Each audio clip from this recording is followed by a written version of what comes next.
جب آپ بچپن میں بچے کو کوئی بات نہیں کہیں گے، کوئی کام نہیں کہیں گے تو وہ کل کو آپ کبھی احساس نہیں کرے گا، کیونکہ آپ بچپن میں اس کے کام کرتے رہے ہیں، وہ آپ کے کام نہیں کرتا تھا۔ جب بچپن میں بچوں کے ذمہ آپ کوئی کام نہیں لگائیں گے، جب آپ اپنا احساس پیدا نہیں کروائیں گے ہم ماں باپ ہیں، ہم کیا درجہ رکھتے ہیں اولاد کے لیے، تو وہ بڑھاپے میں جوانی میں بھی آپ کا احساس۔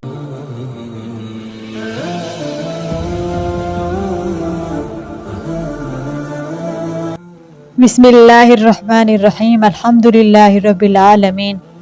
بچے کی بیمار ہو جاتے ہیں، بچوں کو بھوک کیوں نہیں لگتی؟ کیونکہ مائیں اپنے بچوں کو وہ غذا نہیں دیتی جو اس کے جسم کے لیے صحیح ہے۔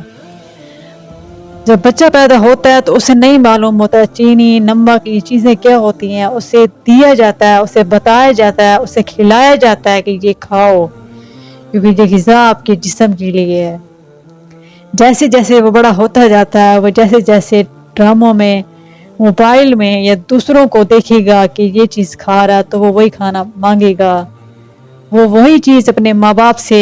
خواہش کرے گا کہ مجھے یہ کھانی ہے، اور ماں باپ دے دیں گے۔ ہمارا جو وقت تھا 20-25 سال پہلے، ہمیں جو دیا جاتا تھا ہم کھا لیا کرتے تھے، کیونکہ ہمیں پتا ہوتا تھا یہ ہمیں کھانی ہے۔ ماں باپ کے سامنے ہم آنکھ بھی نہیں اٹھا سکتے تھے، کیونکہ ہمیں جو دیا جاتا وہی ہمیں کھانا ہوتا تھا۔ مگر آج کل بچوں کی ڈیمانڈیں بہت زیادہ ہوتی ہیں، برگر کھانے ہیں، پیزے کھانے ہیں، میکرونیز چاہیے، شوارما، نوڈلز اور پتہ نہیں کیا کیا ہوتے ہیں جو بچوں کی صحت کے لیے مضر ہیں، مگر پھر بھی ہمیں بچوں کی خواہشات کو دیکھنا ہے، کیونکہ بچے آج کل ماں باپ کو چلاتے ہیں۔ پہلے تو ماں باپ اپنے بچوں کو پال پوس کر بڑا کیا کرتے تھے، آج کل بچے ماں باپ سے بڑھ کر ہیں، جو مانگیں گے، جو خواہشات کریں گے، اور دوسرا آپشن ان کے پاس یہی ہوتا ہے، یا میں خودکشی کر لوں گا یا میں یہ کر لوں گا، تو ماں باپ بلیک میلنگ میں آ جاتے ہیں اور بچوں کی ہر خواہش پوری کر دیتے ہیں۔ کیا آپ کو معلوم ہے کہ ہمارے پاکستان میں لاکھوں بیمار بچوں کے ذمہ دار کون ہے؟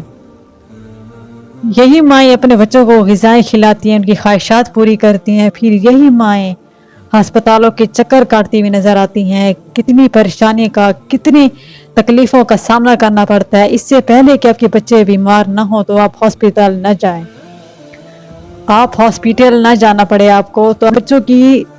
کی خوراک پر توجہ دیں۔ عورت پریگننٹ ہوتی ہے، ایکسپیکٹ کر رہی ہوتی ہے، تب بھی وہ عورت فکر نہیں کرتی، پرواہ نہیں کرتی کہ مجھے کیا کھانا ہے،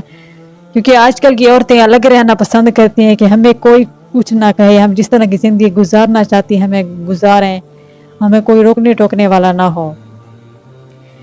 اپنی صحت کا خیال نہیں رکھتی، پھر تبھی جا کر جب 9 مہینے کے بعد وہ بچہ پیدا ہوتا ہے تو وہ بچہ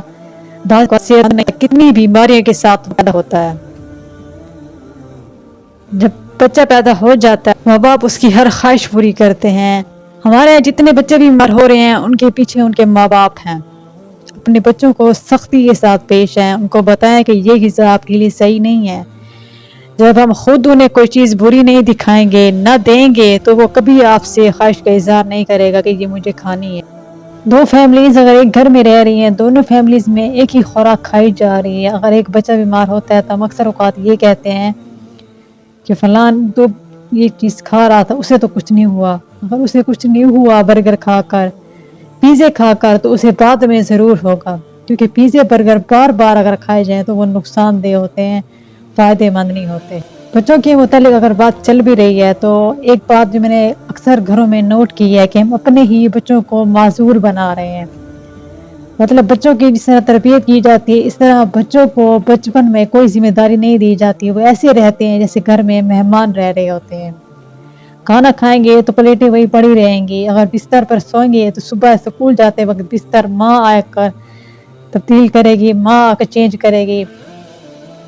اسکول سے واپس آنے کے بعد یونیفارم ایسے پھینک دیں گے، بیگ ایک طرف ڈال دیں گے، مطلب اپنے ہی بچوں کو ہم معذور بنا رہے ہیں۔ خود ماں آئے گی، کام کرے گی، یا گھر میں اگر کہیں بھی کوئی کچرا یا کوئی بھی چیز نظر آتی ہے ہم اسے صاف نہیں کریں کیونکہ یہ ذمہ داری ماں کی ہے۔ اپنے ہی بچوں کو اکثر اوقات ماں باپ معذور بنا رہے ہیں۔ جب ایک بات یاد رکھیے گا، جب بھی ہم بچوں کو چھوٹی سی ایج میں کوئی چیز سکھائیں گے، کوئی ذمہ داری ڈالیں گے، کوئی کام بتائیں گے کہ آپ کا یہ کام ہے، وہی بچہ جوانی میں آپ کا احساس کرے گا۔ جب آپ بچپن میں بچے کو کوئی بات نہیں کہیں گے، کوئی کام نہیں کہیں گے، تو وہ کل کو آپ کبھی احساس نہیں کرے گا، کیونکہ آپ بچپن میں اس کے کام کرتے رہے ہیں،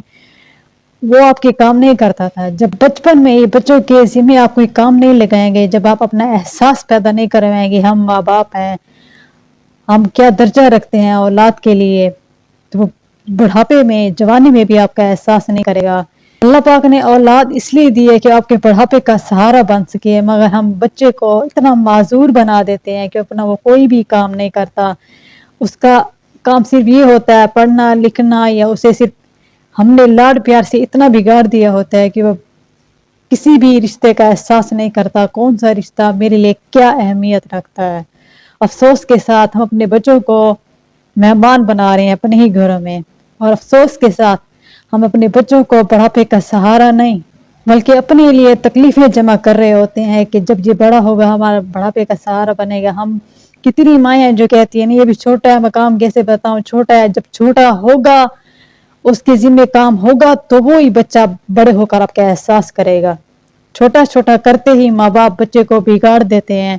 اور پھر وہی بچہ بڑا ہو کر ماں باپ کو ہی نہیں پہچانتا آپ کون، کیونکہ اس کے کام تو ماں باپ کرتے رہے تھے نوکر بن کر۔ اپنی اہمیت اور اپنا درجہ اپنے اولاد کو بتائیں اس سے پہلے کہ آپ کا بچہ بچپن میں ہی آپ کو نوکر سمجھے، بڑھاپے میں بھی وہ آپ کی کوئی عزت کوئی احساس نہیں کرے گا۔ کیونکہ یہ جو ڈرامے میں آج کل سٹوریاں دکھائی جا رہی ہیں یا خبروں میں جو آج کل چل رہا ہے، بیٹے جس طرح کر رہے ہیں وہ سچ ہے تو دکھایا جا رہا ہے، مگر ہم پھر بھی اس پر عمل نہیں کرتے، ہم پھر بھی ہمیں کوئی سبق نہیں حاصل کرتے۔